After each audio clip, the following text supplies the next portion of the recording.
Hey everybody, welcome to another tutorial, and today we're going to be looking at a virtualized work environment that I've made.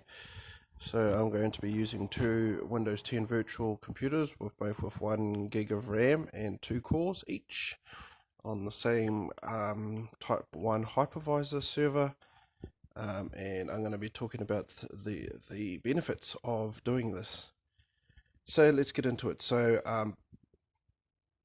I've got two Windows 10 computers or virtual computers on a one physical computer that I've turned into a Type 1 hypervisor virtualization server.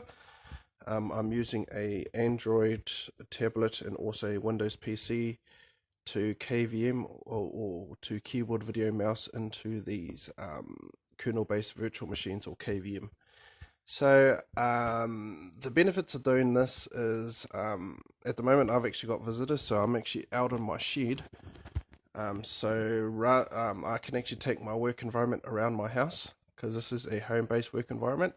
So the server itself still stays in the one location, which is in the lounge underneath my TV and the cabinet, but that environment is a little bit noisy, so I've taken my work environment, even though the physical server itself hasn't moved.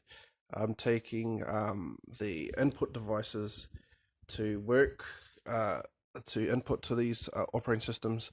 I'm moving it to a different location so I can work on my work in a quieter environment.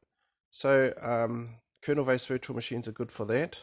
You can access a virtual machine for multiple devices, whether that's a tablet, whether that's a laptop, whether that's a phone.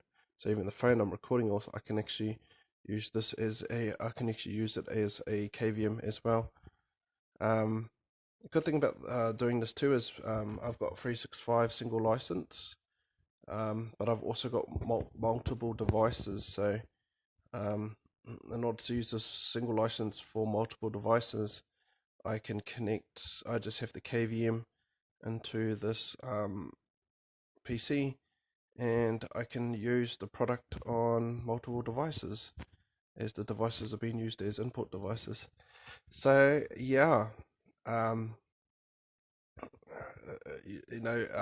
another good thing about the setup too is I've also got a network attached storage as well, which I've demonstrated in the past, showing how to copy stuff from physical devices, but also the analogy goes for virtual computers too. So I can actually copy from virtual computer to the NAS to another virtual computer, which both of these virtual computers actually have access to the NAS because they come up with different as separate computers. They have their own IP addresses that the DHCP has given them.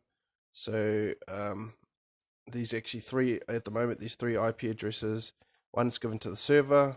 One's given to this Windows 10, and another local IP address is given to that Windows 10. So yeah, so even though it's on the one server, they come across as three different devices. So that's pretty good. If these devices were to break all of a sudden, whether this I had a smashed laptop screen or this cracked the screen, I actually won't lose anything because these, as I said, these operating systems are not actually installed on these devices. These devices are just clients to access the server that has these virtual machines on. So the server will still run regardless. Even if I shut down these devices and reboot them, I can just log back into the server and it'll just be the same. So say for example, if my physical devices were all of a sudden going slow or playing up, rather than having to shut down the computer itself and having to reboot it, I can just shut down my clients, restart them, and then I just have to KVM back into it, and the computer has stayed on all that time. It's just I had to reboot the clients. So yeah, this is also a part of my or what it's actually an update on my office as well. But now I'm doing virtual computers for my home office setup now. So, but I will be doing a actual update of my home office setup. I've got to because um yeah, I like to announce the virtualization aspect of my office now, which is a bit of a flash feature, especially with Type 1 hypervisors. So yeah, I just thought I'd just give you a demonstration on a virtualized work environment, what ideas it can give you. So if you might want to set up your work environment, you might even have better hardware, but it's just a tutorial and an example of how you can set things up. So hopefully you learned something new. That was just demonstrating using Proxmox virtual environment, how to set up a virtual environment with 2 operating systems. And it's, you can use it for work or anything. It could be personal. I'm only demonstrating it for work purposes. So yeah, I can, if I want to work, I can just have a OS or 2 OSs dedicated for work and just have the rest for entertainment. So it separates your work from your entertainment. So until next time, everybody, have a good day. Hopefully you learned something new. Hope I explained it good. And until next time, ciao ciao.